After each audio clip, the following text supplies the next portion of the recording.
President Emmerson Mnangagwa is expected to clear the path for the publication of constitutional amendments to extend his term beyond his 2028 second term limits to 2030. Zarabina mashukubula nyogopangwa ino an update ye 2030 ichiyapangwa ino kiyogwane the news hogs and was subscribe or like on the bell icon tenda merobda nyara chiti a highly contested political and legal issue when he comes back from his annual leave early next month.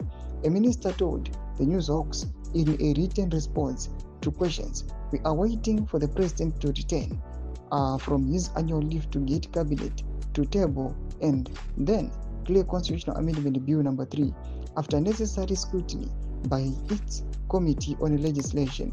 The drafting has been done and dusted," the minister added.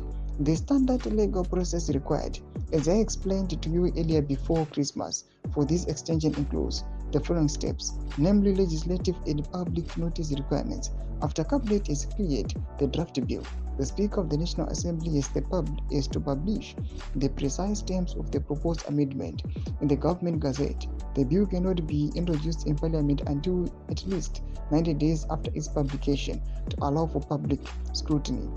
Parliament is required to invite written submissions and hold public hearings to gather citizens' input on the amendment. The amendment bill must pass by at least a 2/3 majority in both the National Assembly and Senate during their final readings. After that, it goes to the President for assent. There is no referendum required in this case, as we have been arguing for months now. This process, as far as we are concerned, does not need a referendum, just a 2/3 majority in Parliament, that is the National Assembly and Senate. After gaining some more seats and the capture of the virtually defunct opposition, ZVAITWA currently holds a commanding 2/3 majority in Parliament, providing them with the leverage to pass the bill. Section 328(7) of the Constitution stipulates that any amendment extending a term limit must be done through a referendum. It cannot benefit the incumbent.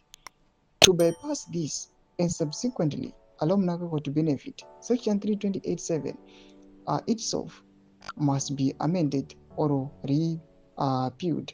This requires yet another national referendum where a majority of voters must approve the change. As a result, some legal experts argue 2 separate referenda may be required, one to change the term limit provision and the second specifically to allow the incumbent to benefit. However, there are 3 different arguments on the issue. The first is the above one.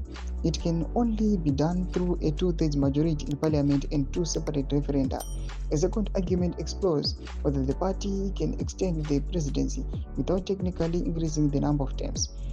This theory suggests amending Section 95, which defines the 5-year duration of a term, rather than Section 91, which limits a person to 2 terms. Proponents of this view suggest that changing the length of a term from 5 to 7 years might not trigger the mandatory referendum required for changing the number of terms, thus allowing Mnangagwa to stay until 2030 by extending his current final term. This third one is that there is a lacuna or legal loophole in the Constitution that can be used to extend Mnangagwa's rule without a referendum by merely changing the length of the term and not removing term limits. Vice President Kembo Mohadi is currently acting president of the second time in as many weeks from January 14, 2026 until Mnangagwa returns to office early part of February. Prior to that, he was acting president from December 23 to December 31, 2025. Co-Vice President Kozano Chwenga was acting president from 1 January 2026 to 13 January 2026. This time, Mohadi was given more opportunity to act as president than Chwenga, who is looking in a fair succession battle with Mnangagwa. Doma developments aripo. Penda comment section medu mzamafuru aim to clip on 2030. So subscribe or like, hit on the bell icon.